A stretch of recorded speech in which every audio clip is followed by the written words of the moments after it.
Well, hello, and welcome back to Beyond the Compass, where travelers and the paranormal meet at the crossroads. I am your host, Eric Garcia, and today we are diving into the eerie and extraordinary world of Courtney Eastman, better known as the Ghoul Guide. Courtney is a haunted travel blogger, paranormal investigator, and a voice for the forgotten stories of haunted and abandoned locations across the country. With over 100,000 followers on Instagram alone, she's built a devoted community by sharing her macabre adventures and highlighting the history and legends behind some of the nation's spookiest spots, like the Waverly Hills Sanatorium and the Lizzie Borden House. But her work doesn't just stop at social media. Courtney's insights into the paranormal have been featured in Haunted Magazine and The Feminine Macabre, Volumes 1 and 3, where she explores the mysterious from hauntings to folklore through a unique and personal lens. So whether she's unearthing forgotten history, investigating unexplained phenomena, or connecting her audience to the spectral side of life, Courtney is a storyteller dedicated to keeping history alive, one ghost story at a time. So today we'll explore her favorite haunted locations, theories about the paranormal, and some truly spine-chilling stories.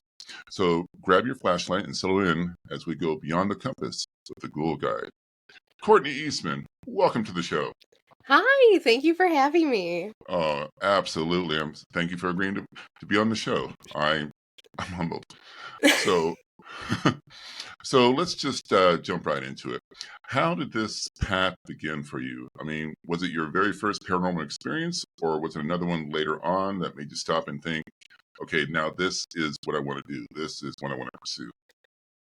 So the paranormal was pretty much this like weird constant that was in my life ever since I was a kid. I grew up around cemeteries. I unfortunately saw a lot of death in my younger years with some family members passing away. And then once the 2000s hit, the paranormal TV shows came out right as I was like 7 or 8 years old. So a lot of that contributed to it. And then when I was in high school, I kind of like fell away from it, but I was always drawn back to it in some weird way. Whenever we had sleepovers, I was always trying to, tell ghost stories or try to get us to do like Bloody Mary in the mirror or whatever like that. And then, So it was like every time you try to get out, they pull you back in. yeah. So like when I was in high school, I did like ghost tours and stuff here and there. And when I graduated, I pretty much like went to the locations around me that I could and try to take whoever I wanted or like whoever would be brave enough to go.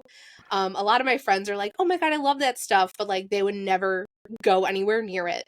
Yep. So it was always just like me and my cousin against the world. And then when 2020 hit and the world shut down, I kind of had nothing else to do and I was tired of sitting in the house. So I would just get in my car and drive, and I would end up at a lot of cemeteries just to go for a walk and, explore. And then I would end up going to a lot of like abandoned places around Western New York or like our haunted locations just to see them. And that summer I had like this nagging thought of kind of putting my love for the paranormal, writing, and, just kind of wanting to go and see these places into like one whole thing. And that's how the Ghoul Guide kind of got started. I gave myself a deadline of October 1st to post, and if I didn't, then so be it. If I did, then we'll see how long it goes. And since then, the rest has kind of been this weird journey and like history of just kind of falling into where the weird will take me. Yeah, and now look at you. You're a social media empire, a one-woman social media empire. Because I mean, Never would have guessed it. Yeah, I look at some of the stats because Instagram will pop up the stats, and I'm like, whoa, okay. So I mean, it really took off in like 2022. That's when like my reels started going around. But really, it just takes one video. It takes one right. video to go around. You never know when it's going to happen, and then the rest will kind of fall into place, and you kind of just have to like ride the waves of it. Yeah, I when I started my channel early on, this is like maybe 4 or 5 years ago. I did one video about I lived in LA, so there's an urban legend about a city underneath downtown LA that was built by lizard people. So long story short, I did a whole video on location downtown LA, posted it, and it did nothing for like a year. And then after somehow a year later, it caught on and it got like 40,000 views in a few weeks. You just never know. It just Yeah. comes out of the blue, you know. And now it's sitting at like 65,000 views or something like that, and it's just a humble little 7-minute long video. But but I get what you mean about trying to drag your friends along and they don't want to go with you. I got two buddies out here in Texas. One's a former Army Ranger, one's a former Marine. Tough guys. No, I can't. You think I can drag them to a haunted museum or a haunted asylum? No, can't. And I'm like, yeah, you're tough guys, right? But anyway, I digress. So you've been to some legendary haunted locations, the Waverly Hills Sanatorium, the Lizzie Borden House, Bobby Mackey's. Now, if you had to, I think I told you before we started recording, my questions kind of like bounce all over the place. You know, Gemini's can do. So if you either a location you've been to or one that you want to go to, if you had to pick one location to live in for a week, which one are you picking? And why would you willingly do that to yourself? It's funny because I was actually toying with the idea of locking myself in a location for like a weekend next Wow. year just for fun. And I have a location for that, but I don't know if I want to say it. But I for a whole week, I think I would lock myself in the Trans Allegheny Lunatic Asylum. Um it's So you sitting want to go at big? top. Just Yeah, it's sitting at like top 2 of like the top 3 places that I have. Um I've only gone to tour it. We normally tour it on the way home from Old Hospital on College Hill to break up the drive for us. But I would love to go in there and just spend an entire week and see just what it has to offer, because everyone says it's really haunted, and I truly believe them, especially that place with all the history that it gathered and all the dark stories that it has. There has to be something there, so I is would that the just one? I'm sorry. Is that the one in West Virginia? yes. Okay, because there's so many of them in that part of the country. It's hard to keep Yeah, track. West And Virginia, like the whole like Appalachia region is really something. yeah, I mean, there's a myriad of stories that come out of there. I know Bigfoot walked his chupacabra off a UFO somewhere in those mountains. I'm telling you. Yeah, that would be wild because I don't think I've seen, everyone does overnights, but I don't think I've seen anyone, even especially on YouTube, stay in a location for more than a night or two. For like a full week. That would be something unique. That would be different. I Yeah. like that. I know my friend Kalani Ghost Hunter. He's like big Oh on yeah, TikTok and stuff. He used yeah. to do like the lockdowns like that, where he would like spend like 3 or 4 days at like Madison Seminary, and he would go live the entire time, or like he would do a few days here and there. So it's not unheard of, but I think a week would be fun. Yeah, yeah, and you would have to bring like a few other YouTubers, I think, with you just to play off of, and then just to see where to go from there. That would Yeah, be I wild. actually a couple years ago I had this idea to make like this like charity thing where we would get like a bunch of like ghost hunters and like people like friends we knew, and like lock ourselves in a building like Madison Seminary, because we know the owner and we know there's cameras there.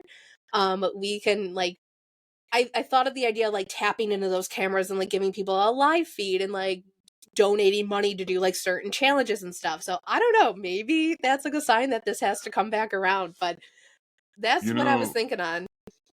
that's a good idea. And it's interesting you say that because so I just interviewed Gina Black of She Haunts, and what her and her team kind of specialize in is they'll work with like local historic sites and do like a fundraiser. And they'll have like a paranormal workshop. So anyone who's just kind of casually interested in this can show up, take a shop, learn how to use the equipment.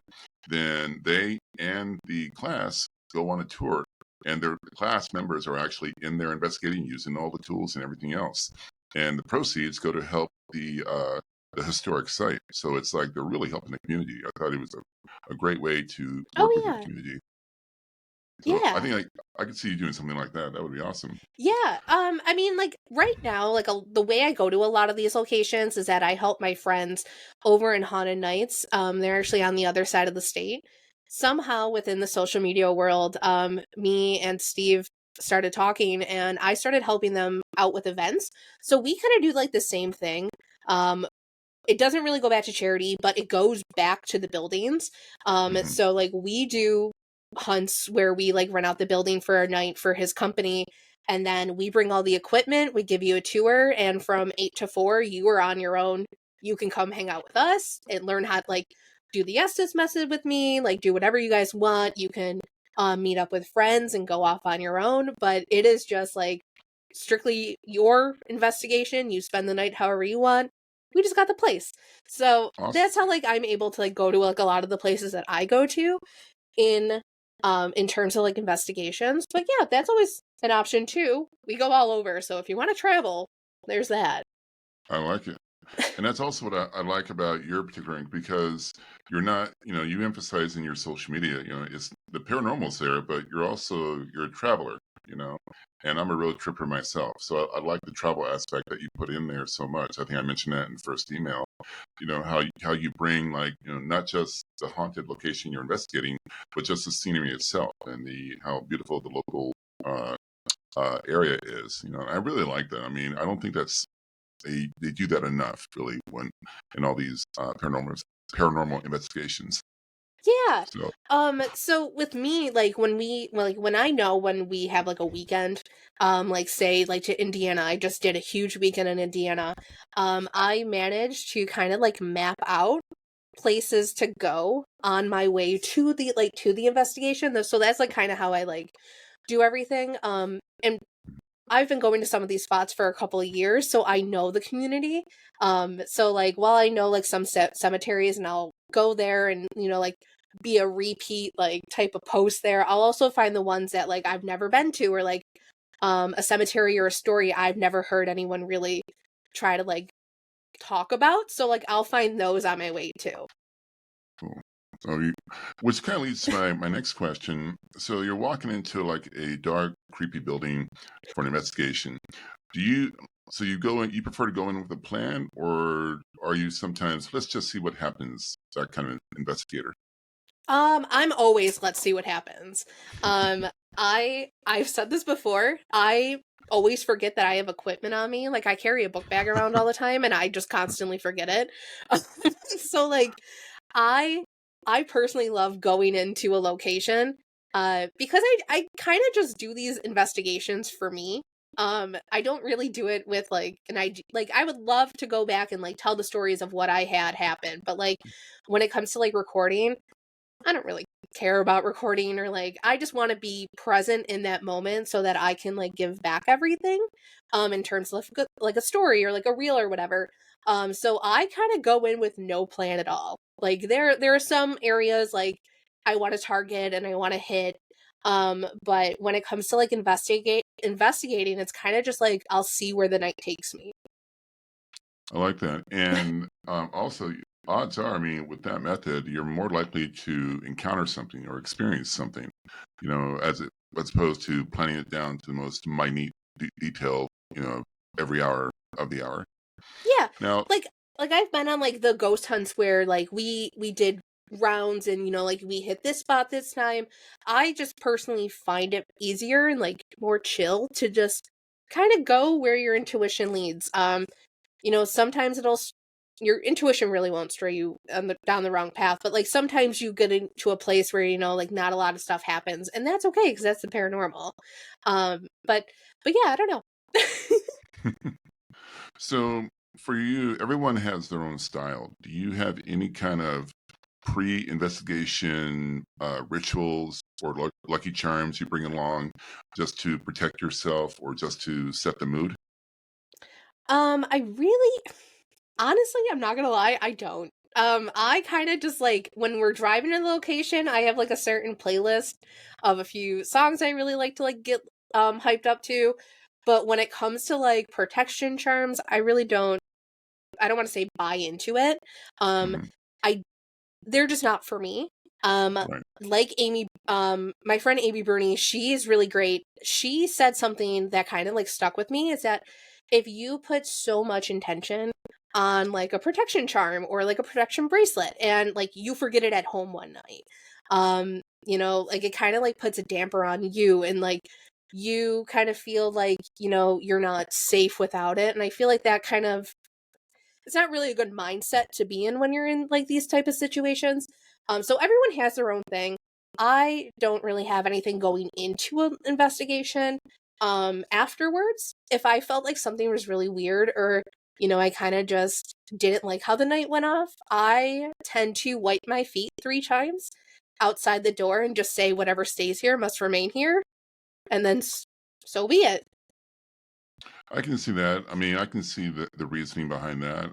I'm sort of the exact opposite because sometimes it's like I've had things happen, both when I have something, and when I don't.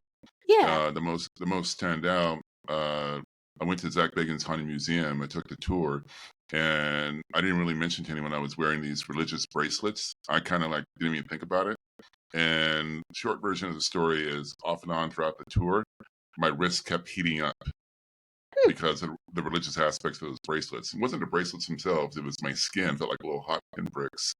And I didn't mention to anyone except like my family. But I was in Vegas at the time, and I was like, okay, there's something to this. And then sometimes after that, I just forget. Like you said, I forget to bring one with me or something along those lines. And then there's the argument: it's like, well, you're looking to experience something. If you put some kind of barrier up, you may not Mm-hmm. experience. So it's a give and take. It really is. Yeah. And I mean, everyone has their own thing. So I mean, like if like how you said you wear your bracelets, I don't knock it because some like I have an evil eye bracelet on right now. So like I believe in that, but like I guess it just depends on the location and like your vibe for the night and how you feel going into it. Exactly. So let's talk about forgotten places. Is there a hidden gem that you've explored? Maybe not as well known as Waverly or Trans-Allegheny that deserves way more attention from the paranormal crowd? Yes. So if you've been following me for a while, you will probably know my answer to this. And I'm gonna go ahead and say the Saratoga County Homestead in Middle Grove, Galloway, like Adirondack region in New York. It was an old tuberculosis hospital. Let me say, it was an old tuberculosis hospital turn nursing home. And then once it closed in, I want to say 1979, it ended up going through a couple different hands. They tried making something of it, but it really didn't. Nothing really panned out. When the state sold it, they knocked down pretty much every single building except for the main hospital and the caretaker's house, which you can see on the property now. And you can still see kind of like the foundation because they thought it would be easier to sell the land and only have 2 buildings to worry about instead of the like 10 plus that were there. Um, you might have seen it on Destination Fear, Sam and Kobe. It's a big YouTuber spot, mainly Mhm. because my friend Steve, who is the kind of like the tour manager, the caretaker of it, um, he he kind of really helped bring it into the light with Destination Fear and all that. But it is on its last legs, which hurts me to say. But Oh, it is a terrifying location, and I think everyone needs to experience it in some form before it eventually falls. it sounds like it's pretty isolated too. Yeah. So it's up on the mountains, but directly across the children's wing is like the start of the neighbors, but you're in rural area, so you're surrounded by like it's on a winding road. So you're really up there in the mountains, so it gets really cold and it's really isolating, just like it had to be for the TB times. But Mhm. it's terrifying in the sense because you're so alone. Um you better hope for a clear night out there because once you turn your flashlights off, you are unable to see anything. Like you Yeah. can't even see your hand in front of your face, you can't even see the person Oh next to wow. you. Okay. It's like unnervingly dark. That sounds like I went to Connecticut a couple of years ago for a big Paracon out there, and I've told people ever since I go, Connecticut is absolutely beautiful. It's Mhm. idyllic out there. I mean, it's just gorgeous, you know, during the day. Okay, because you drive on like the main road, it's like see a pretty house, some trees, another pretty house. At night, it's like one house. complete darkness. So Mm-hmm. some cult is going to jump out and grab you and kidnap you. Yeah, Connecticut at night is terrifying. Yeah. So yeah, so if I don't have to be there at night, I would love to live there. Yeah, I mean, whenever we're home and we're able to, we give tours out there. So whenever I'm able to, because it's across the state from me, so it's about like 4 hours away. Whenever I'm able to, I jump out there and join them for the tours. So there's a chance that you could pop up there and I could be helping give it a tour. That would Um, be cool. yeah, and we actually met up with, well, the boys actually met up with the Saratoga County homes or historian, and she got us these like really cool photos that I ended up like laminating of the building that we bring on like tours and stuff. So if you also know my content, you know these because I do then and nows with them. So is it, I mean, how far is it, you're far along or far gone? Is it, I mean, do you see it still being used for like these kind of tours for a while now, or? Um So I probably, in my heart, I want to say that this building's going to last forever, but I know it's not. If I to be completely realistic about it, I would say we probably have like maybe a year or two left. Maybe 3 if we're, but I think we're pushing it. The thing is that in 2016, the county or like the FEMA came in and they it was like a super fun site. So they got rid of all the asbestos, they got rid of everything that was inside. So this building is literally a shell of itself. And because it's been sitting abandoned for the last 46 years now, longer than it was in operation, um and you have to think it's on top of a mountain, in the New York winters, it's the damage to the structure is kind of going, like, you can kind of the main staircase, which truly breaks my heart to say, it's missing like 4 stairs now, and just Uh, like 3 years ago we took off at least like 40 pounds of rebar and like fallen debris to uncover the main staircase in like a cleanup day. So getting this building to like in the paranormal world, for some of us has been like a labor of love. Like there I have was been gonna say, times. it sounds like you're very committed to this place. Yeah. And it's funny because like I never really had like a hand in it. It was kind of like my friend Stephen Dillon's thing. Like they got it up and running for Project Fear to come in when they were Destination Fear at the time. Right. And then when I first started doing this in 2020, I finally got to go out there in 2021 and we did cleanup days. So I uncovered like original bathroom tile. We got like the whole men's wing of like the first floor pretty much cleaned up, but then the owner didn't really want to help us put a roof on it and like didn't really know what he was getting himself in for. So it kind of just got thrown on the back burner. So unfortunately, the clock is ticking in this Yeah. location. That's a Yeah. bummer. That is a bummer. It sounds like you're very passionate about it. Yeah, it's just one of those places that like I'm sentimental about because like we had so many like fun nights in there. Like Hmm. we I was terrified in there for like one of the first times, and like every time I go in the basement, like I'll never forget that one night I was scared. Or we just had a lot of friends nights up there that kind of like has made it nostalgic in a sense, and knowing that like you're on borrowed time with it kind of just sucks. Yeah. Yeah, but I mean, if it's a safety hazard, it's like kind of out of your Yeah. hands too. Yeah. So that's a bummer. Yeah. So I've got a couple of questions about working with beginner ghost hunters. So let's say you're planning a ghost hunting retreat for beginners.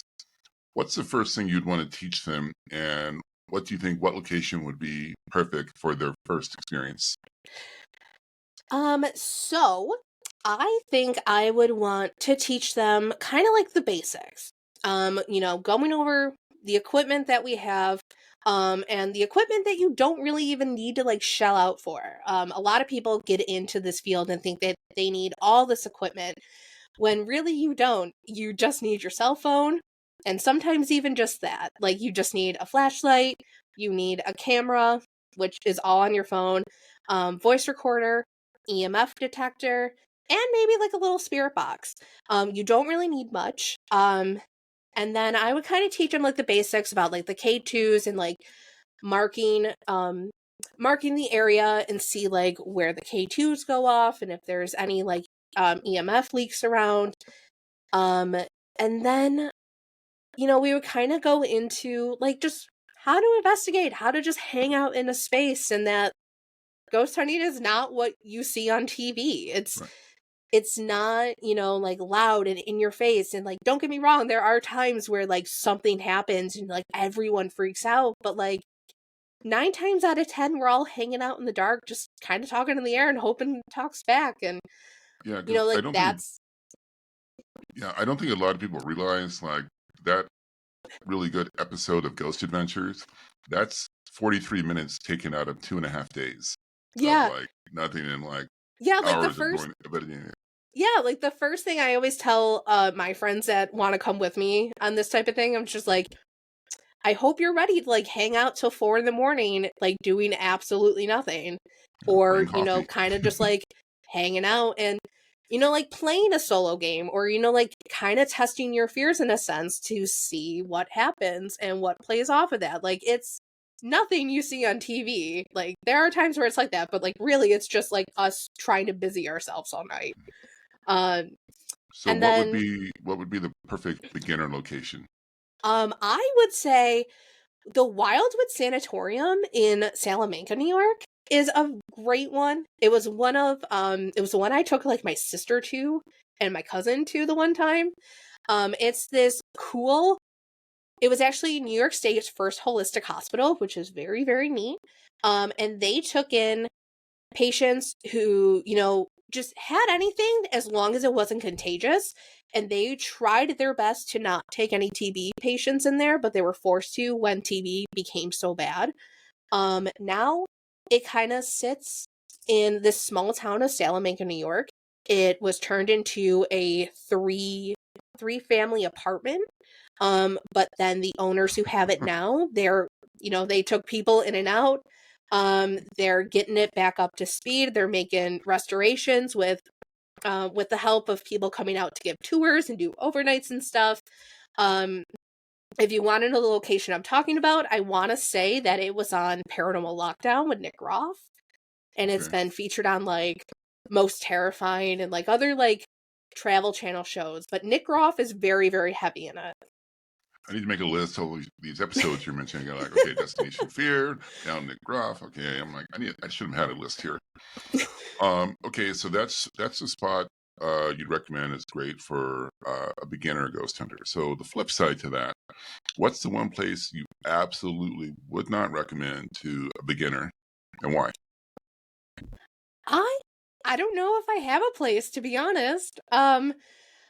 I would say no place is off limits unless you don't feel comfortable in it. It's kind of one of those things where you have to follow your gut. I have yet to find a place where I wouldn't go back to.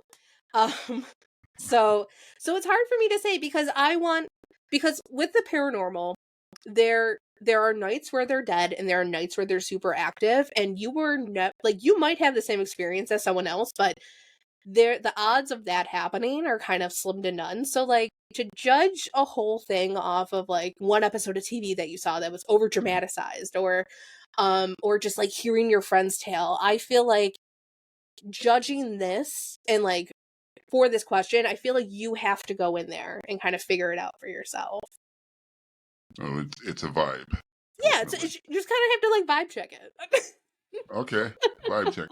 That is my new word for the day. Vibe check.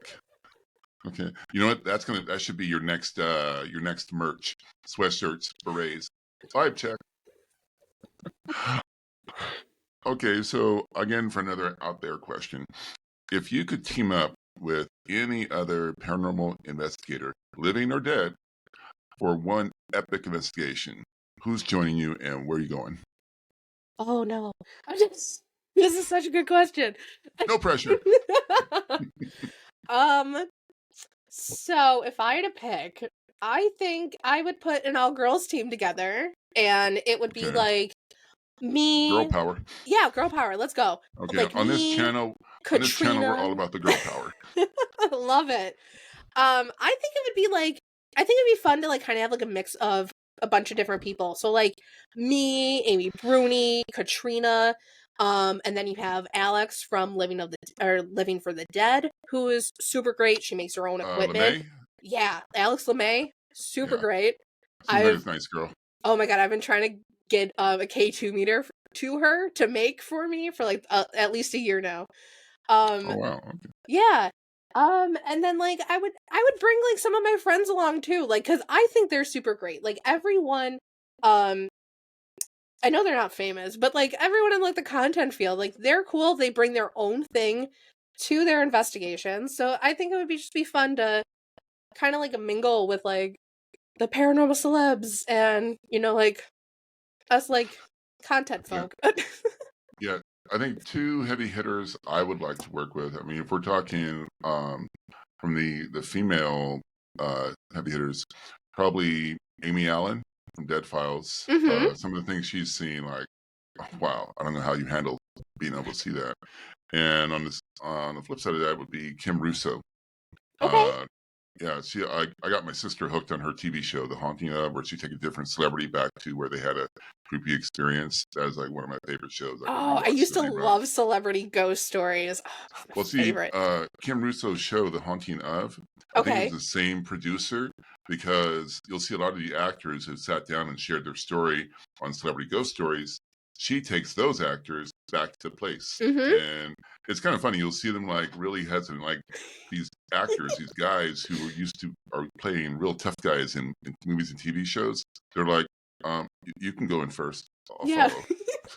And I'm like, dude, you were so cool in that show. You just ruined the whole show for your old show for me. Okay, cowboy up. Yeah. Cindy Kaza, I think that's her last name, from Right. like Holzer Files. Hmm. She's also super great. I would love to work with her. Yeah.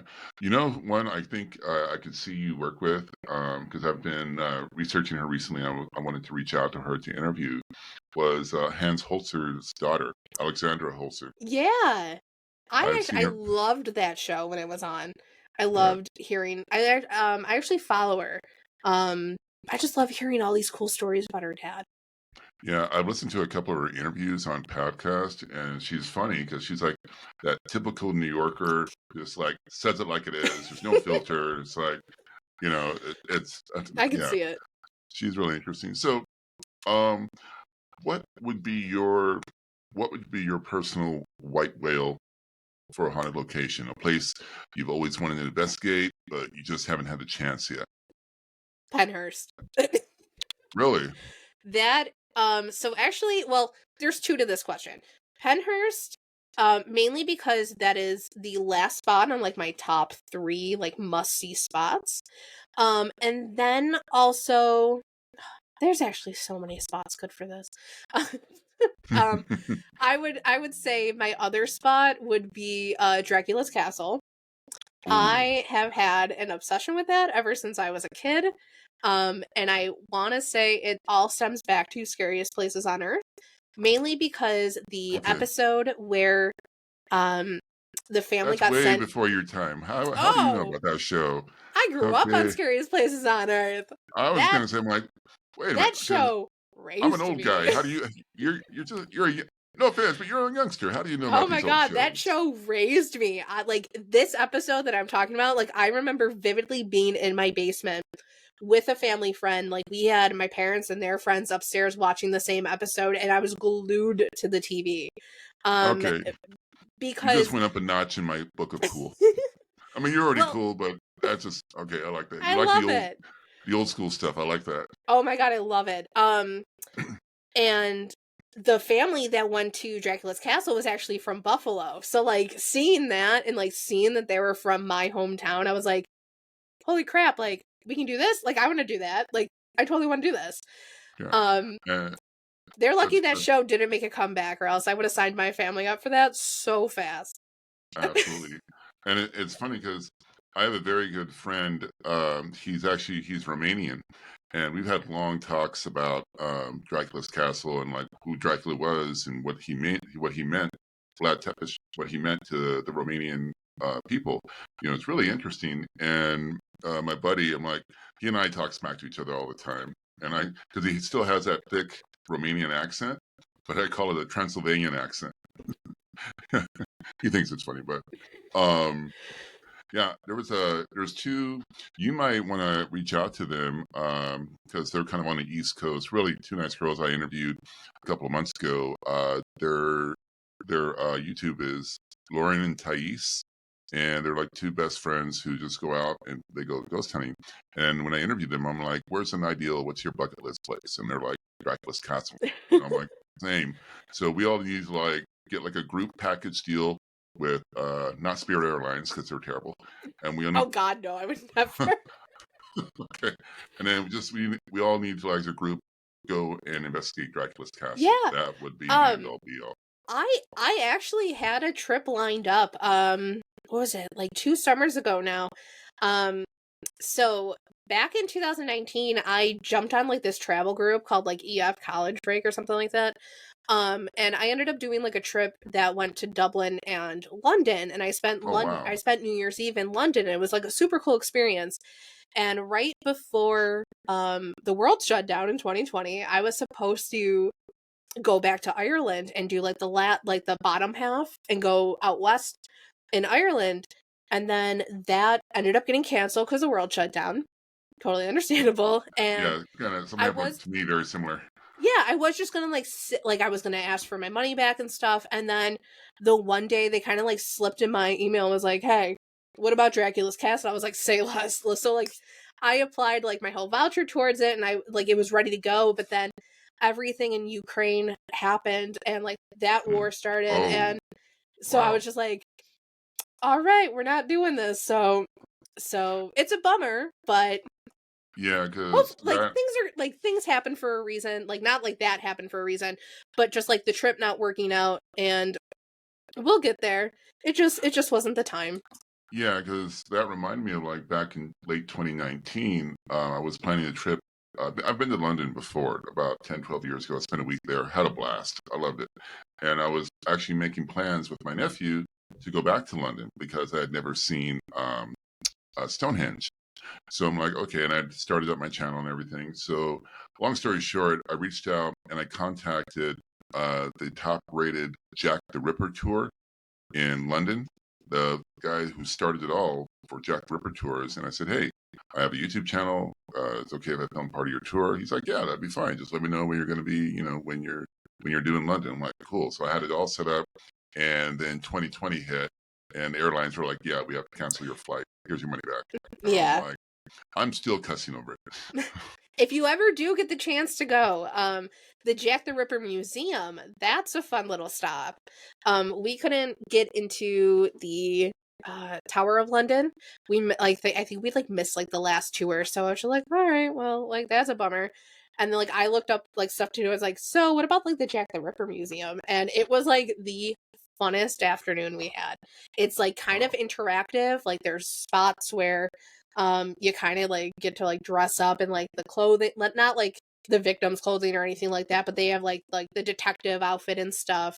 for The the record, I would dress up like a prostitute. Okay, all right. I don't mind being shamed. I'm just saying.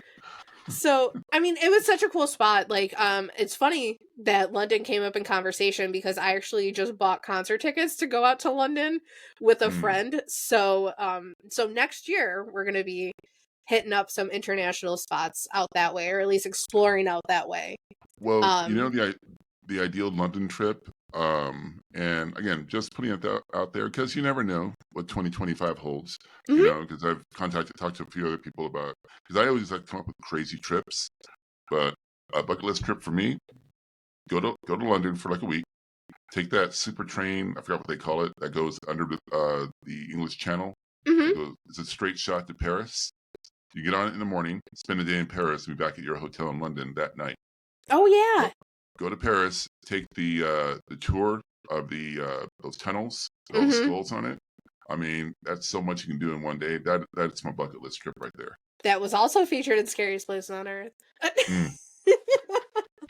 So look at all these travel plans we're making. So now here is something like, okay, I need to ask you about this. So, I mean, I'm sure you've been asked before because it comes up, but I'm like, okay, I got to hear this perspective. You've mentioned in previous interviews that sometimes you wonder if we're the ghosts. So let's unpack that. Courtney, are we haunting our future selves? Are we all just stuck in some Matrix-like paranormal loop? The people deserve to know.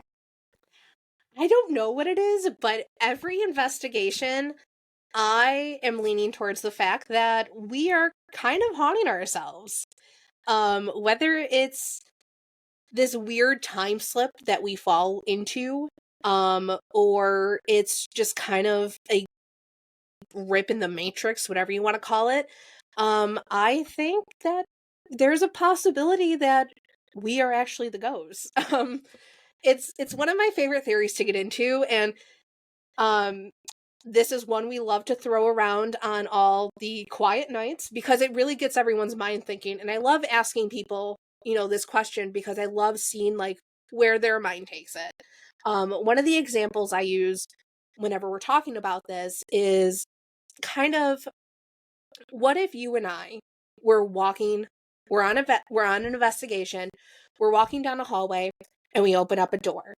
And what if we open up the door and it's somehow flashes back to like the 1920s, and you see the place that you're investigating in the same light of what it would have been in the 1920s. Okay. Like there's a nurse at the nursing station and she clocks you guys. She looks at you and she sees, that you are out of place. So now she goes back and tells her friends, like, hey, you'll never believe what I just saw. I saw two people standing at the end of the hallway dressed in all black. Or I saw two shadow figures walking around.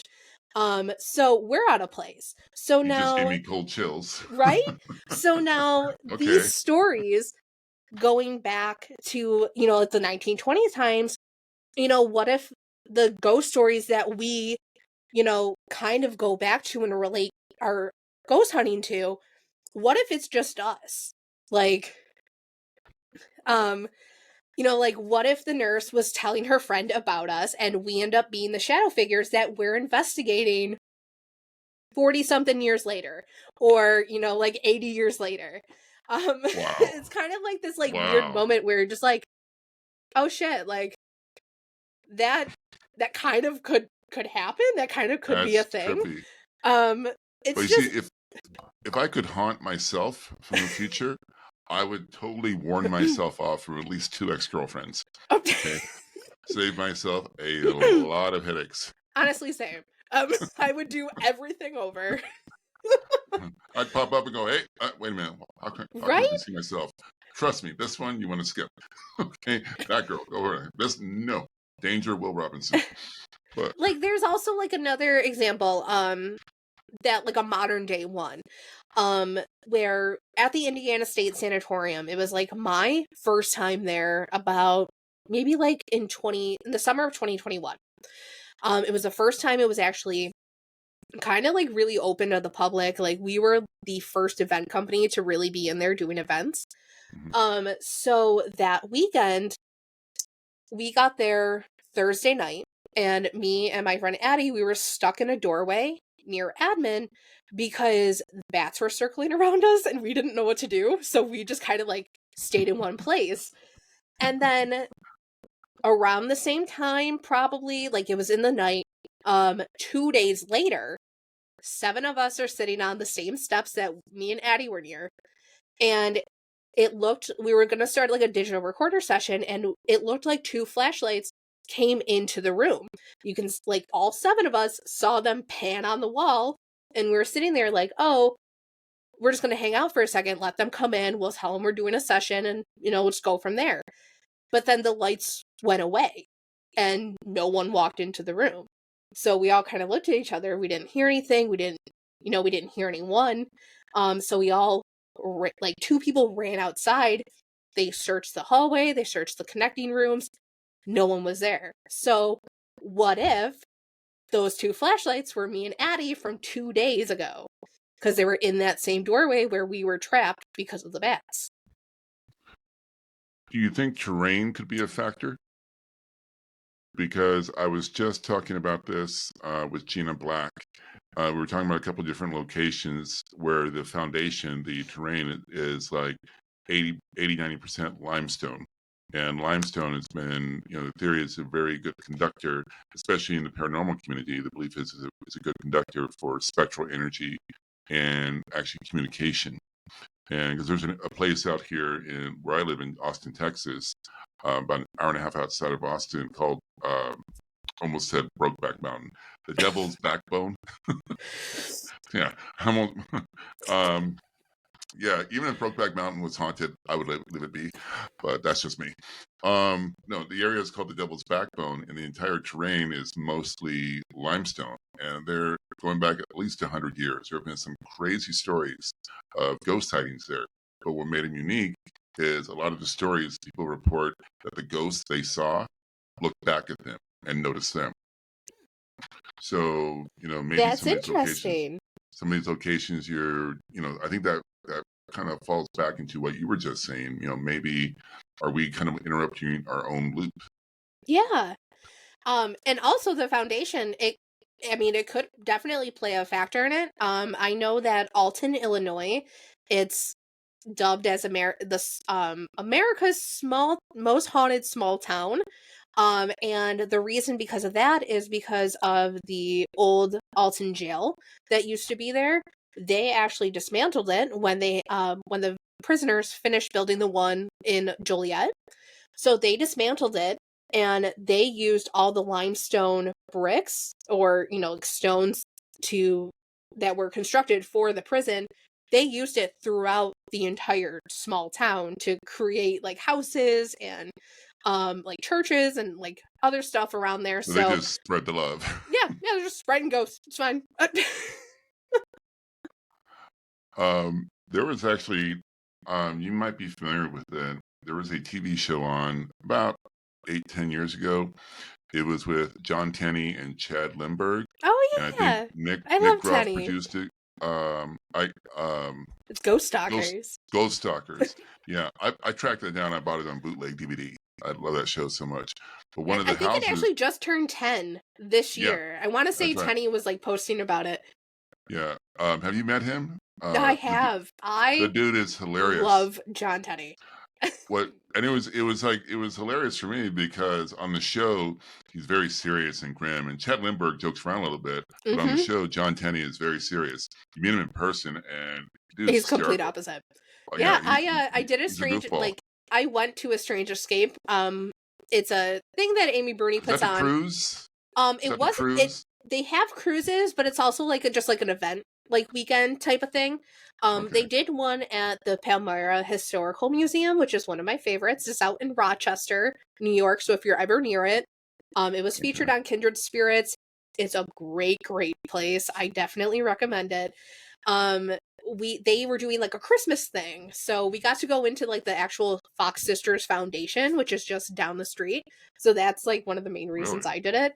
But the other main reason was because Tenney was going to be there, and I was finally going to be able to meet Tenney. And the entire time when like you were in his group, we told Christmas stories around the Christmas tree, and it was the highlight of the night. I mean, we had ESP cards too, so we were basically playing psychic games around the Christmas tree. Wow. See, he and Chad Lindberg need to do like a comeback tour. Just hit all the Paracons and like, because that was such an underappreciated show. It had so much potential, and I just really I like the road trip aspect of these paranormal shows. But on that one, they actually drove around in an old RV. Very cheesy. I'm like, this is cool. Well, that's like Destination Fear. Well, Project Fear now. They basically took the same aspect that they had on Travel Channel and just took it to YouTube. But they do the same thing where they get all packed up in an RV and just kind of make a little road trip out of a couple places, and then they torture each other. So I love it. I know people like give the paranormal shows kind of like a bit of a write-off. And I get it. Some of it's very, very oversensitive, like over dramatized and all that stuff. And, it doesn't really portray us as investigators. in a great light, but like you have to admit it did a lot for this community and Yeah, this I field. mean, And I'm old enough to remember when the Travel Channel had shows about travel. Okay. yeah. Okay, and It's not just the actually read an ghost show. article. Yeah, I read an article about that actually, how a lot of people were saying, well, Travel Channel just went like all paranormal with Bigfoot and UFOs and all that. And Yeah. one of the guys who's like one of the major executives there, he's like, well, he goes, we found that people who travel don't really sit at home and watch shows about traveling. He goes, but the paranormal shows started to build in the ratings, and this is what people tuned into. So, I mean, that's their I mean, business. I love it. You have to know to take it with a grain of salt, but like that's how I find out about new places. Like what is it, Greene County Poor Farm? That was featured on Destination Fear. Absolutely went there a couple times. Absolutely loved that place.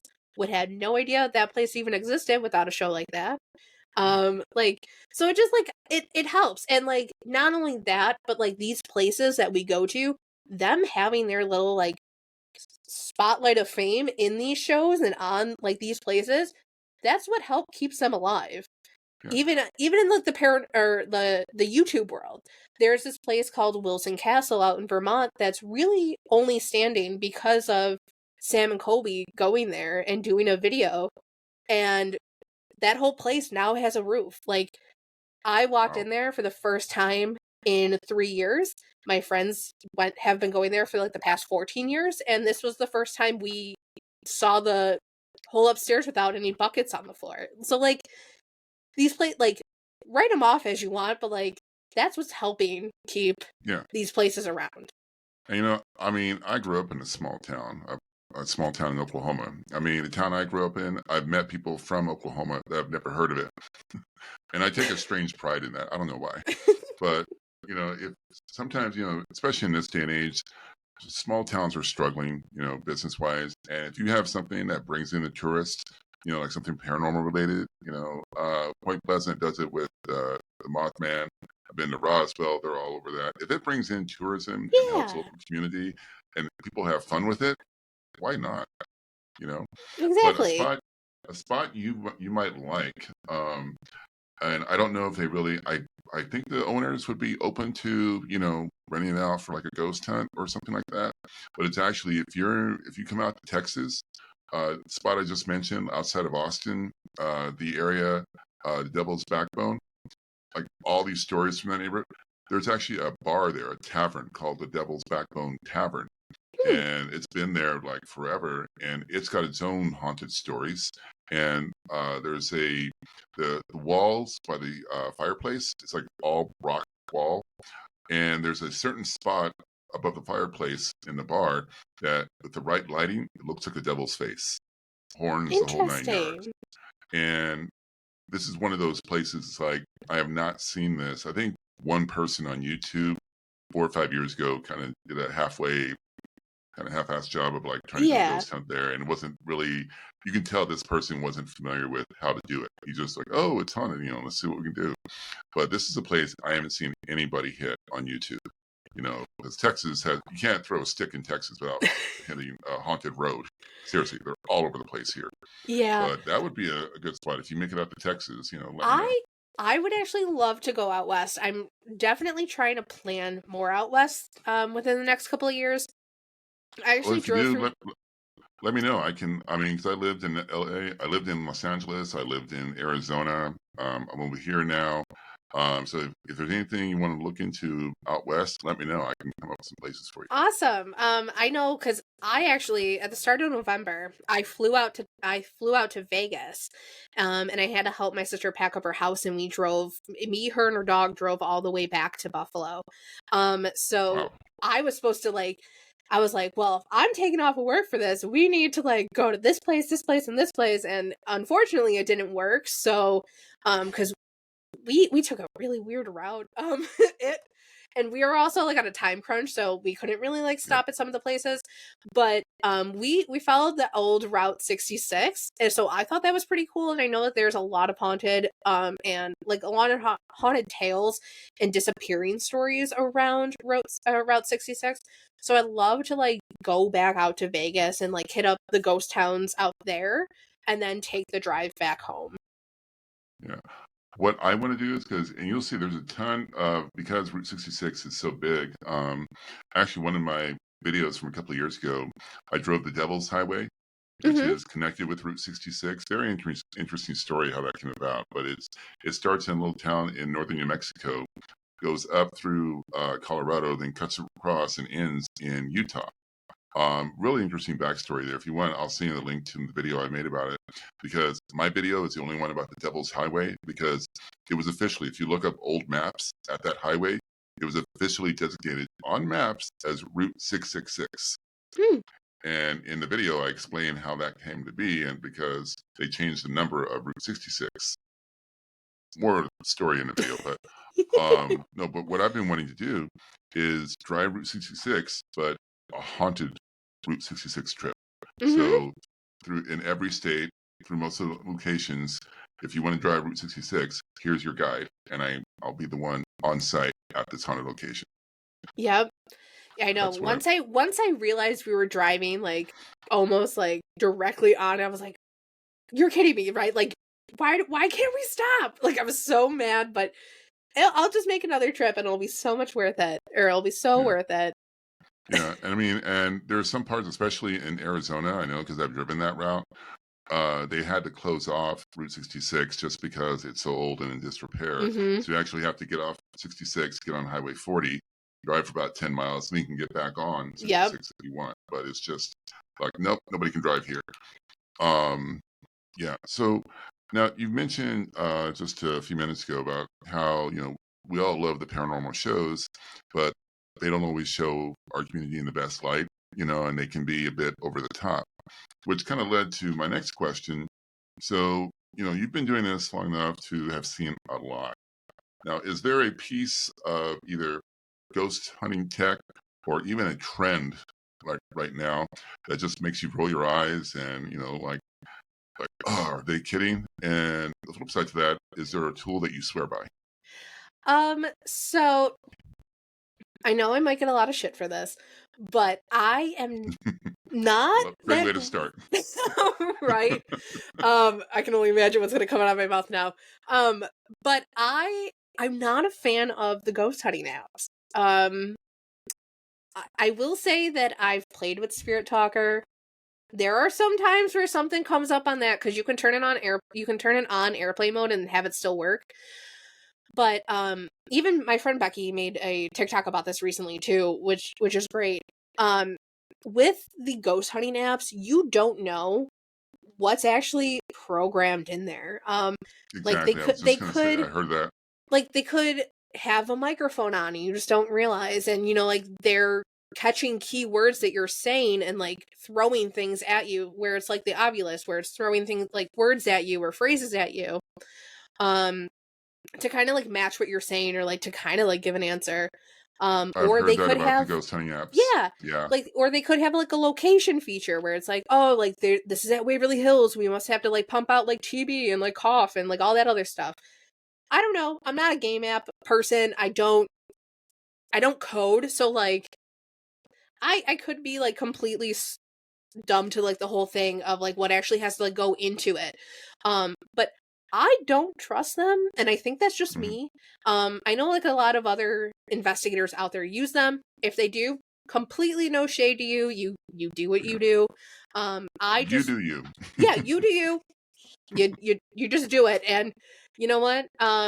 If it works for you, it works for you. If it doesn't, so be it. But that there's also another one where it's kind of like a VR, where it like an image pops up. But I heard that only works on Wi-Fi, so that's what makes me truly skeptical of it, because you have to have like a connection to it. So like Mhm. once again, it's like, is it picking up on something? Um, but on the flip side, I'm not completely against any kind of equipment.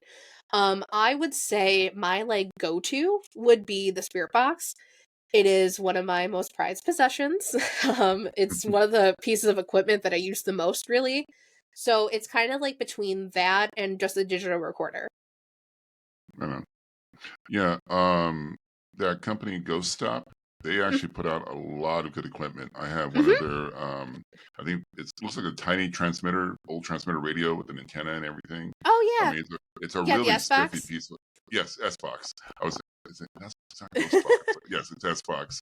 I mean, it is such a spiffy piece of equipment, and it's the Yeah, ideas they put in. It has a flashlight on it. It has its own little stand yeah. on the I cord. You have can one set of it their up. EMF candles back there. I took it out of Yeah. my bag. I actually melted it by accident.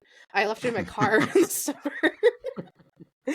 I took it out of I my I took it out of my book bag and I was like, why is it shaped like this? I go, oh no! And I was like trying to like push it back together and like it cracked somehow. So I'm like, that's out of commission right now. I get it. I used to live in Arizona, and you had to be very wary of leaving anything in your car that you valued because it Yeah, would I just I melt. haven't learned. Just it is what it is. I mean, like a raccoon tried getting into my car at Yeah. ISS the other the other week. I met the two guys that created Ghost Stop. I met them at a Paracon in Michigan a few years ago. Oh, Real that's nice fun. guys. Yeah, I've heard very nice. nothing but great things about them. I truly do. Yeah, I have a bunch of equipment from them. Like I said, I have that candle. I think I got like a SB7 from them. I have like a laser grid and stuff. So like I truly love them. Um a lot of people but know me like not like I don't really like I said before, I always forget I have equipment. It's not that I don't like it. It's just I constantly forget I have it, so I forget to use it. yeah, But all the yes, pieces that I've guilty. gotten from Ghost Stop are phenomenal. Yeah, they're a solid company. All their products very solid, and it was kind of funny because they also have the Boo Bear. Mhm. Okay, and I don't like the Boo Bear because dolls get up and walk around all on their own anyway when no one's looking. I truly believe that. And when I met them at that Paracon, they had some of their stuff on display on their table, and they had the Boo Bear there. And I'm like, guys, I go, this is very, very creative. I like the idea of it, but it still creeps me out. And he just busted up laughing. I'm like, that thing is creepy. It's gonna follow me back to my room. So please keep an eye on it. Yeah, I like all like the pieces of like the unique pieces. Like I have a REM pod. It's not really a REM pod. It's called a Deco pod. Someone in Buffalo made it out of their like 3D printer. And what's really cool about it Hmm. is that you can turn the sound off so you can have just the lights show up. And it's shaped out of the old Art Deco lights that were found in the Buffalo Central Terminal. And I thought it was such a cool idea, mainly because the terminal was my first location that I ever investigated. So I thought that was like a really like neat thing to have. And then like I said, I was trying to get Alex LeMay from Living for the Dead to make a K2 meter for me. She does phenomenal stuff. She does haunted dolls too, like where she makes like the dolls say they're like motion activated or like touch activated, so like they'll giggle and stuff when you move them. Super creepy. I think But they she do it also anyway. Like I said, that's why right? I stand. Okay, Yeah. I have sisters, so they always had a couple of them have collected those kind of like porcelain dolls, and Mm-hmm. yeah, I walk by and I'm like, I don't trust that one. Yeah. So Yeah, yeah, she so does these really cool like K2 meters out of old cassette tapes. that's So cool. I actually found for some reason Mineral Springs had old cassette tapes in like the basement part or something. So when we were there last time, we were sifting through a whole bunch of stuff, and that place is pretty much closing to investigators. The new owners are taking it over and they want to like rebuild it back into a hotel where they don't really have any paranormal stuff going on. So Hmm. we were in the basement and we're like, well, if they're getting rid of stuff, we might as well just like who's gonna need a cassette tape? So I found like a 13 Ghost cassette tape that I want to send her. Or VHS. I don't know why I keep saying cassette. It's a Oh, VHS. VHS. Okay, Yeah, VHS. It's not a cassette tape. I don't know what I was saying. but Um, 13 Ghost. yeah, 13 The Ghosts was original one or of the remake? the remake with Matthew Lillard. That Yeah, one scared me as a child, so like I picked it up and I was like, this was meant to be. yeah. The the original one actually had one of the actors, one of the actresses in the original 13 Ghost is I can't think of her name. She played the Wicked Witch in The Wizard of Oz. Oh, okay. Yeah, so she's in the original 13 Ghosts. It's like housekeeper or something, and Okay. because I guess she was stereotyped from that role, she's Mm-hmm. kind of creepy in that movie too. She does it so well. It's like, oh, okay, Love but it. but yeah, and the funny story about Wizard of Oz, because my sister Eve was a huge Wizard. That's her movie. She's seen like 9 million times. But one funny story about that is that Judy Garland and the actress who played the Wicked Witch actually became like best friends. You know, there's even one scene in The Wizard of Oz where she's threatening all of them, and Judy Garland's holding up Toto to kind of cover her face because she couldn't take her serious. They spent every afternoon having tea and becoming good friends. So when she's threatening her, she couldn't take her serious. She had to use the dog to hide, and you can see she's trying not to laugh. But I love that so much. I love The Wizard of Oz.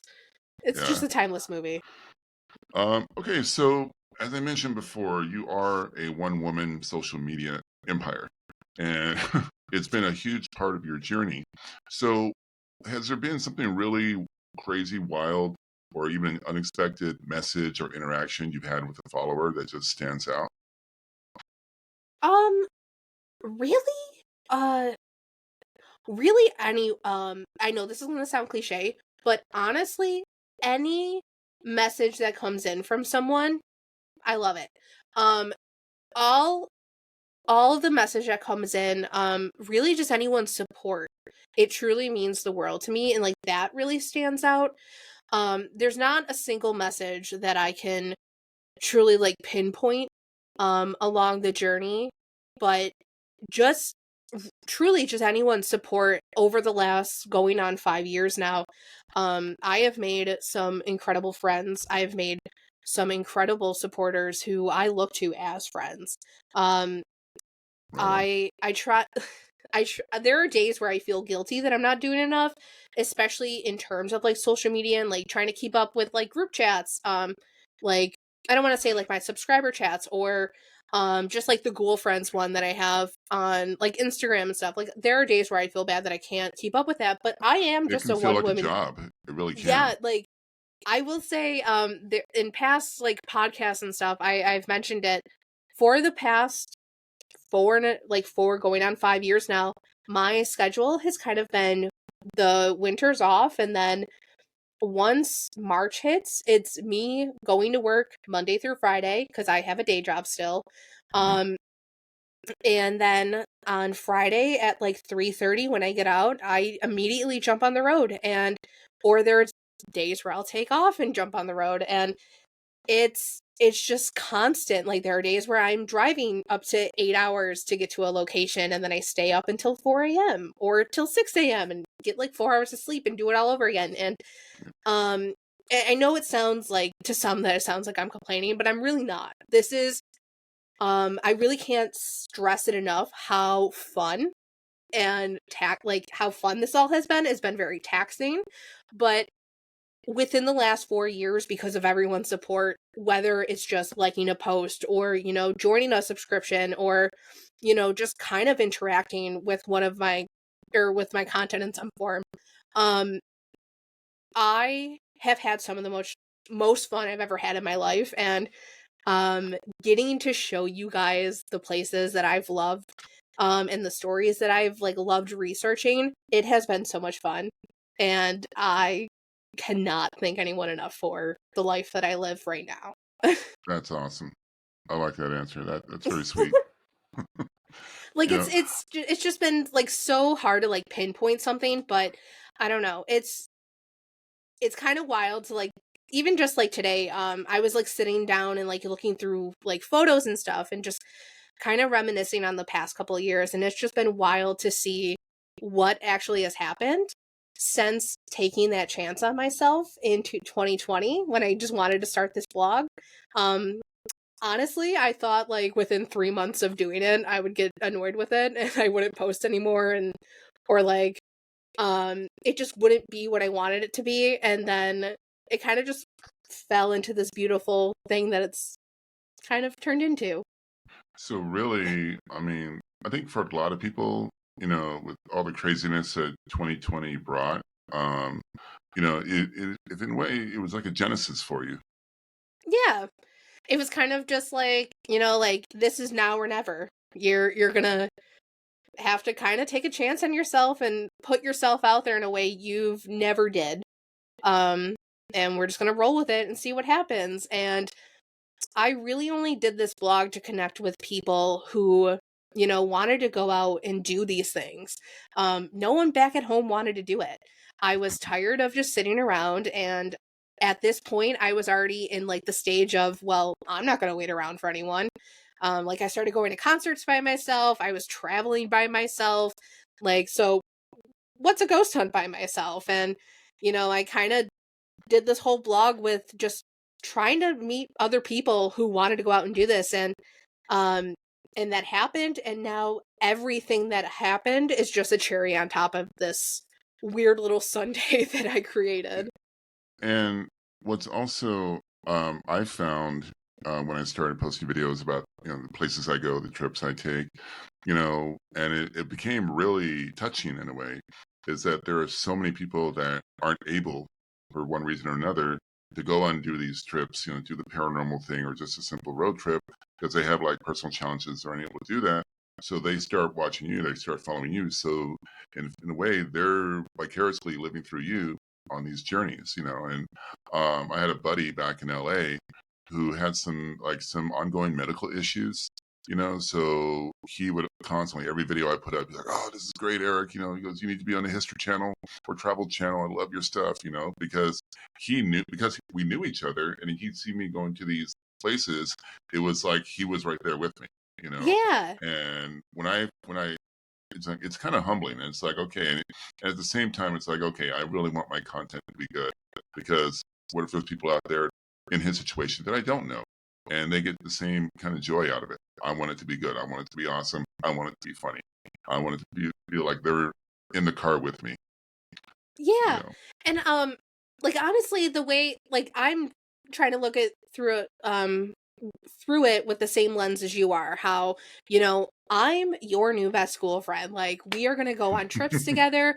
We're going to be silly in some of our posts. Like, I'm going to show you how silly I can be. You know, we're getting silly in the stories.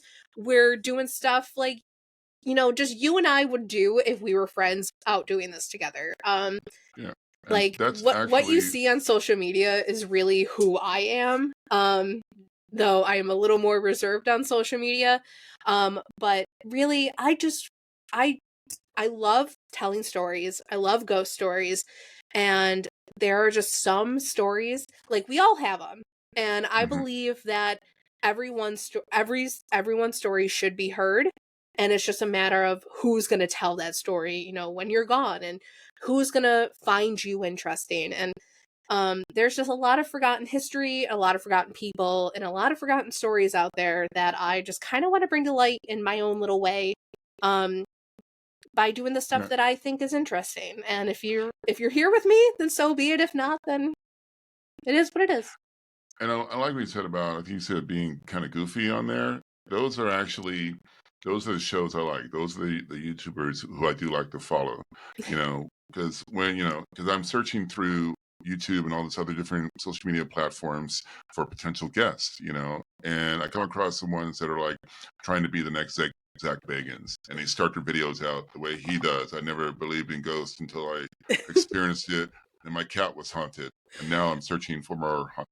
You know, be original. That works for Zach Bagans because that's his style. But if Yeah. you're out there, I want to have fun with this. I'm not out to prove to the world ghosts are real. I know they are. If you believe it too, great. If you don't, that's cool too. I'm out, just to have fun in this trip, see what I see, and go from there. Yeah. Um yeah. I mean, like the silliness that I got brought onto it, there's like a reel that I've made that's kind of still going around. It was like to like some sound called is like someone gonna match my freak or something, and it was in parentheses like thrift over 100 Easter eggs and have a glow in the dark Easter egg hunt inside of an abandoned hospital. And Ooh, that actually happened 2 years ago. When we actually had Waverly Hills to ourselves for about 3 nights in a row. Um, that's it was a wild that's a time. great idea. It was a wild time, and we were joking about it in the group chat, and because we were trying to see if there was another location that we could grab the night before, like kind of like halfway for everyone's drive. And Mansfield got into our heads, and we were joking because, well, we realized Easter was that Sunday and Waverly Hills was going to be that Monday, and we're like, well, we didn't plan this out at all. So we were joking in the group chat like, oh, well, wouldn't it be fun to do like an Easter egg, a glow in the dark Easter egg hunt? And like, what if you saw something step in front of an egg, or what if you saw an egg that wasn't there? And all this other stuff was being talked about in the group chat. And then me and my friend Deanna, we actually thrifted over 100 Easter eggs, and we put all these like little glow in the dark like rods in there, and then we handed them off to our tour guide, and we're like, have fun. And they hit them for probably about like a half hour, and then we broke ourselves up into 3 groups and gave ourselves like 15 minutes to go run around and try to find all these eggs. That's cool. I like that. That's a Easter egg hunt in a haunted asylum. That's different. I mean, it was fun. I want to say some of the stuff we were talking about came true, because at one part, I want to say Deanna saw something, like saw a shadow by an egg. I remember seeing an egg on top of a door frame, and I'm so short, I was like trying to like jump up and get it, and I was like, Dylan, it's up there! Like, we were frantic. And he was like, no, it's not! Like, he was jumping up there, he was like, there's nothing up here, and I was like, I don't know what it was then. Like, I was a blue egg. Like, I don't know what to tell you, but like just at that moment, that was fun on its own. But then like, you also can dive into theories that way, because it's like, well, we just did this huge burst of energy. Now let's see what happens to the building. Like, did they like okay. it? Like the next 2 days,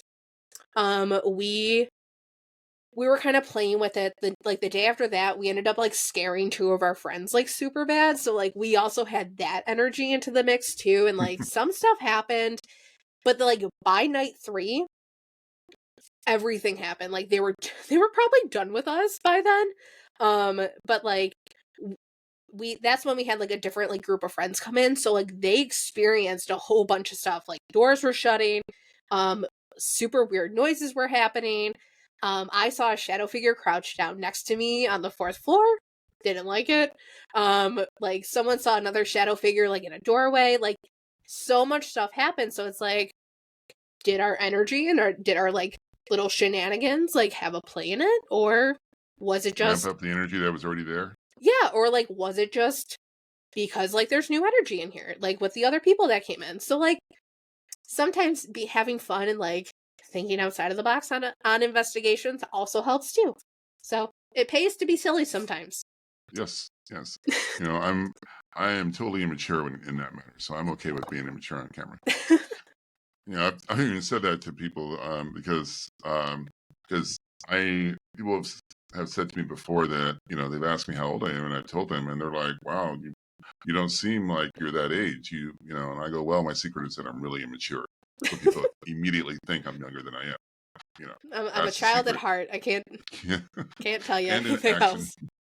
So I got like just about 2 more questions, and then we can wrap up. I so appreciate your time. Yeah. I mean, this has been fun. You know, this is like the concept, especially the haunting ourselves, where we the shadow figures we just saw. That's love throwing that out. It is one of my favorite things. I'd be like, hey, can I break your brain for a second? Yeah. I'm going to be later on. I'm going to be like, It'll sneak up on you. Like, I'll be watching shows and like, they'll say something and I'll be like, yeah, because we're the ghosts. And like, it happened today too. I was like, we're definitely the ghosts. Like, it has to be it. Because now I'm looking back at the experiences that I have caught just from my channel. Was that me giving myself material? Giving myself content? I mean, you never know. It's just interesting. When you look back on your experiences with that lens on, and kind of like listening back to like all the other like stories, or like it's unsettling. Yeah, like, it's unsettling. You're just like, okay, like, maybe time truly isn't real, and like, we're all just hanging out, and like, it's just time, like, timeline is just matching up some way. It's really weird. It's something I also didn't expect myself to dive into, but yet here we are. Here we are. Thanks a lot. I'm going to be like 3 days from now, I'm going to be like, what if we are? Yeah. Because I have a buddy, he freaks out enough at my ghost stories. I throw this at him, he's gonna be told he's not gonna Yeah. speak to me. So last two questions. Okay, so I know because I've run across this myself once before. When you're editing footage for your social media, how often do you find something kind of creepy on there, maybe, or unusual that you didn't notice in the moment? And what's your reaction when that happens? So it's funny you mentioned this because I want to say that this is the year that I've been catching the most of it. It's kind of actually happened from like last year. So prime example of this was this past winter. I was trying to get ahead on like batch making reels and like TikToks and stuff. And I was about to like just put some, like, I think I was like looking at a video of Old Hospital on College Hill. And my phone is always on silent. I don't need to hear the thing, like, I don't need to hear the audio because 9 times out of 10 it's just me and my friends talking or giggling about something. And for some reason, when I threw my phone on my bed because I was moving spots in my room, I don't know if I turned the sound on or the sound just happened to come on, but my phone hit my bed and you can hear what sounds like high heels. And I was like, who was walking? Because I don't wear heels. I don't wear anything remotely close to heels. And I know it wasn't me because this was a video that I took the time that I locked myself inside Old Hospital on College Hill completely by myself when my friends were sleeping at the doctor's house down the hill. It was the only way I could probably do B-roll without them coming in to try to scare me. So I was like, let me just lock myself in a scary old hospital. It's fine. And then like it hit me like what I actually did. So I sat on that footage for at least 10 months. I used it in reels at least 3 times before I even heard the actual sound of it. So I heard the footsteps and I was like, what the hell was that? So I played it back and I remember standing there watching it and I would just hear what sounds like 4 or 5 heels clicking across a linoleum floor. And I texted my friends instantly. I was like, what the hell do you hear? Like, who is this? It was just me panicking. And then it's on my socials. So if you guys want to listen to it, it's somewhere within like the Reels tab. I think it might be pinned somewhere. So you had it But all that time without realizing had those it footsteps are on there. had it for 10 months without even realizing it. It was the weirdest thing. And then that happened. So I posted it. People were like, oh my God, I hear it. A lot of people said they heard someone talking too, saying either get off your phone or telling me to move. Some even said it hurt, like it said my name, which I don't hear, but I definitely hear the footsteps.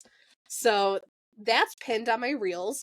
And then the second time, which also happened this year, was when I was trying to find a video for a friend's birthday. It was just going to be one of us like goofing off from like the back kitchen of like Wilson Castle cuz that's like our area to sleep. We have like a gas or a wood stove in there. So when it gets really cold, we all just kind of like pile in this like back kitchen.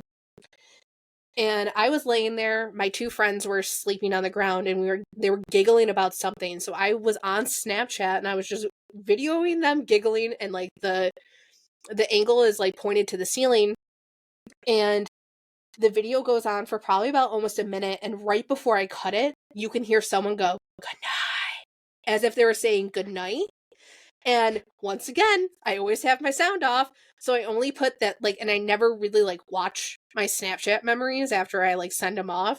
So I watched it, hoping to get something to post, and I saw that, and I instantly texted my friend Josie. I was like, "What is happening this year? Like, why is this the year of accidental captures?" So There's a I, whole playlist right there. yeah, like there's a whole playlist. Like I don't get it. So every once in a while, I've been like going back into like I my was just camera gonna roll say, do and you like do you go over listening your to own stuff. footage? But those are the 2 that have kind of like stopped me dead in my tracks and been like, "What the hell is this?" Like, Wow. yeah, I'll Yeah. never forget the footsteps one because I was just so confused how I didn't even hear. I never even heard it before then. Yeah, one of my early videos when I was living in LA, I was filming it. It's like, long story short, it's a haunted park bench. And I found a theory that what had took place there had to do with what's called a ghost brood. Hmm. And a ghost brood is like a pack or group of ghosts that feed off human energy. And there's two types. There's roaming and bound. Bound stays put unless disturbed. Roaming follows you. So I'm like, okay, this is an interesting angle. And when I filmed it, I'm editing it that night, and something's wrong with the sound. I'm like, oh, did I make a mistake? No, something, as soon as I say ghost brood, it took out that audio, those two words at that exact time. I'm like, wait a minute. Because I thought I messed something up. I was like, no, it just, because I was talking about that, you hear this whoosh come through. The rest of the audio is fine. Everything else is fine. It's just when I said those two words. And depending if you watch on the laptop, it's not real clear. But if you watch on a cell phone, it's a little clearer. So it was a little like, okay, that's kind of unsettling. And because I brought a friend with me and she was a bit of a skeptic, but she thought it was kind of a fun afternoon. So I see her the next day. I'm like, we caught something. And she's like, oh, bull. I'm like, I played it for her. She's like, oh, crap. I'm like, yeah. Yeah. But so I'll close out with a final question I like to ask my guests because I just want to see where they're at with this. Again, it can be kind of serious, but if Hollywood is going to make a movie about one of your cases, one of your experiences, which would it be and why? And more importantly, who would be playing you in the movie? Oh, this is such a good question. The first one, well, we can kind of like tie into, because they're the same place. So I would love someone to make a movie about, my interactions with maximum security at the West Virginia State Penitentiary because we got some beef. Um, and it has been sneaking up on me every time I go. So last summer, my friends decided to handcuff me and leave me alone inside of a notorious prisoner cell in maximum security of the West Virginia State Penitentiary, one of the most scariest places ever. Um, Okay, you got guts. I'll give you credit. it And I'm a it was former correctional officer, so I can it was trust it me. was awful. So Wow. they had me handcuffed. I was sitting there with my legs curled up because I had this fear that something was gonna grab my ankles. So I was curled up on this bed.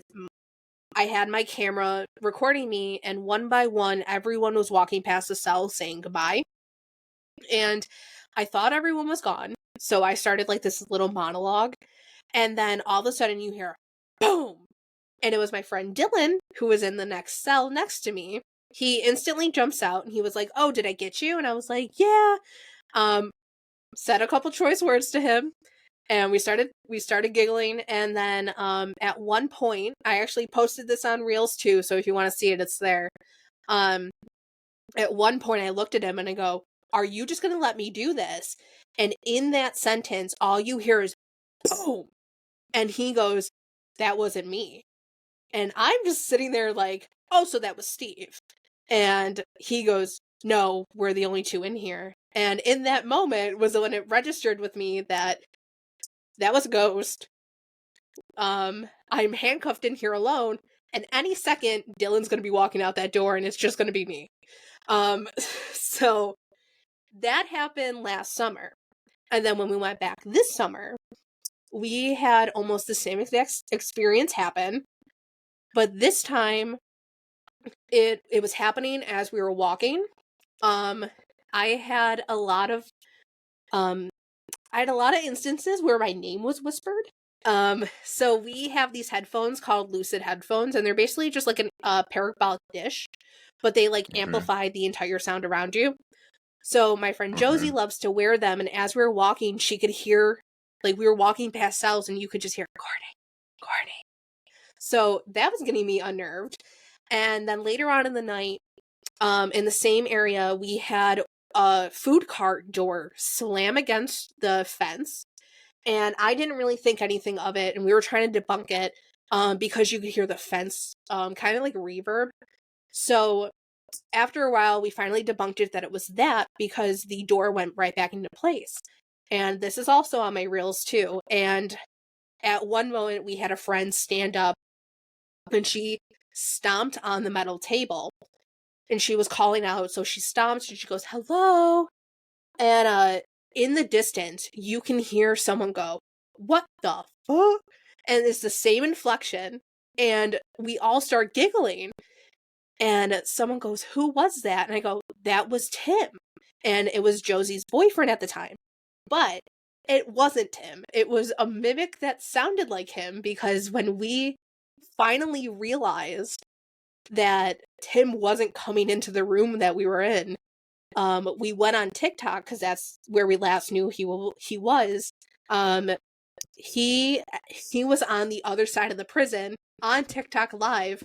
No idea where we were. No one had any idea like where we even were in the prison. He was just off doing his own little thing. But 5 of us heard his voice and we actually captured it on camera. So that's pretty cool. So I just saw something recently. It was an episode of the Exhibition Unknown spin-off show, the more paranormal one. Oh yeah. And they were in, it was one of the sanitariums, the well-known ones in West Virginia. I can't think of the name of it, but they had the same experience because Josh Gates and the 2 hosts of that show, they were talking to the people that own this building, and they said, yeah, we've had issues with like doppelgangers, and they're like, doppelgangers? Like, yeah, people, we've heard our own voices come back to us. Yeah. And then later in the episode, there was an instance where the guy on the team, he's isolated by himself, and he thinks the girl, Jessica, is calling him. And he's like, Jess. And when they get together later, she's like, no, we were over here. We didn't even know. We couldn't hear you. Yeah. So like, I never heard a mimic before. I never heard a friend's voice get mimicked. What's really weird is that everyone says my voice gets mimicked. Like last summer or like the spring, sometime this year, we were at Billy Creek Village in Indiana, and it's this historical village. It's really cool.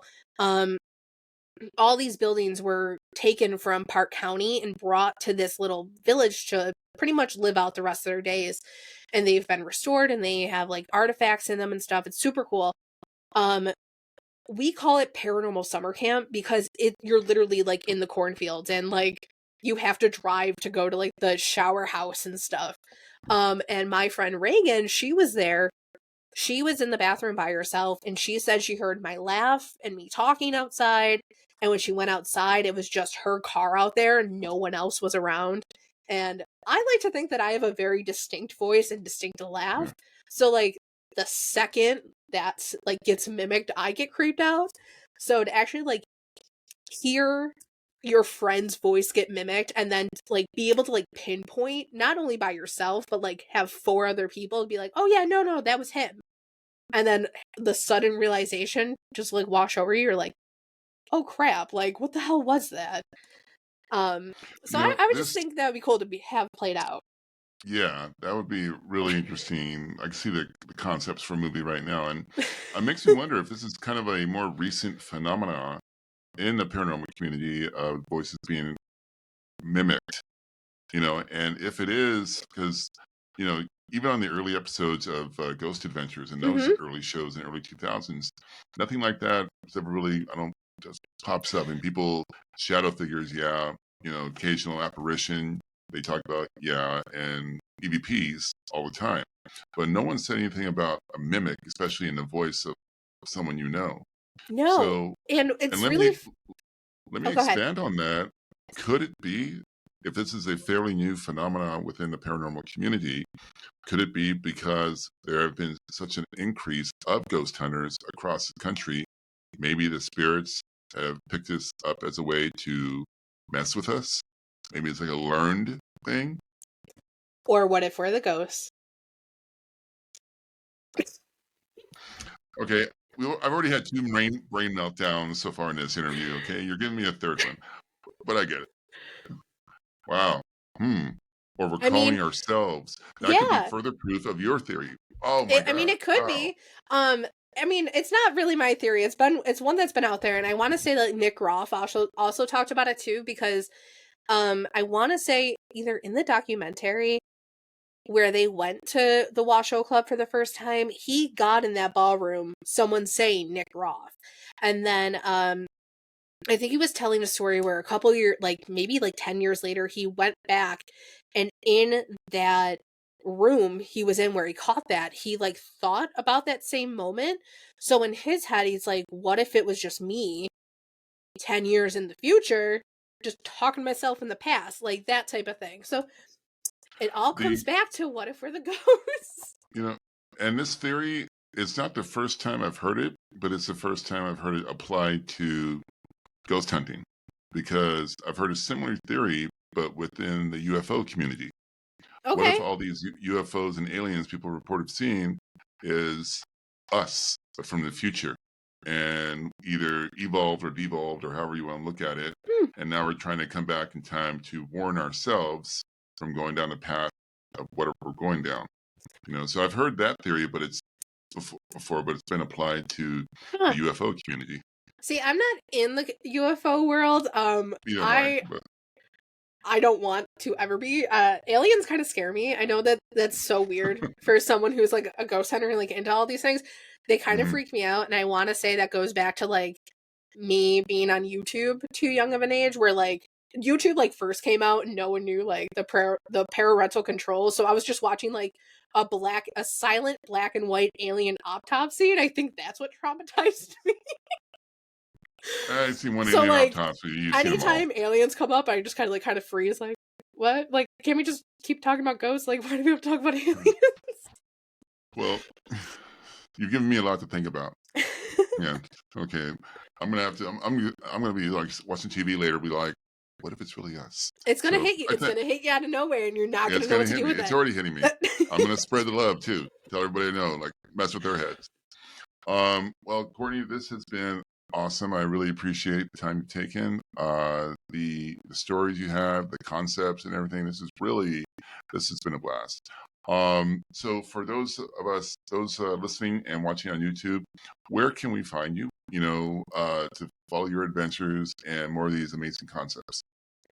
So you can find me, at the Ghoul Guide on pretty much all social media. I'm on Twitter, Blue Sky, Threads, Instagram, and TikTok are kind of like my main hub. I'm also on Facebook, and within the new year, I'll finally have a website. So, hopefully, that'll have like more blogs that are not just like Instagram blogs, but it like goes more in depth with stuff, and I'll have like my merch site up as well. As far as next year, you guys can come on some ghost hunts with us. I'll be posting all about like haunted nights, and where you can find me if I jump on some to help the guys out. I'll also be at conventions like MadCon and like FCI Con. So if you want to come out and hang out, let's have some fun. Let's have some fun. And for those of you watching this on YouTube, I will have links to all of her social media in the video description below. So check them out, click on those links, follow her, become part of her crew. You won't regret it. Courtney, once again, thank you so much for being on the show. It's been a blast. I had so much fun. And again, brain melt. Okay, I've never had my brain melted in an interview just yet. You're my first brain melt. So love it. I'm so honored. Thank you so much for having me. Absolutely. Thank you again, everyone, for joining us. This has been Beyond the Compass, where travelers and the paranormal meet at the crossroads. Have an amazing day.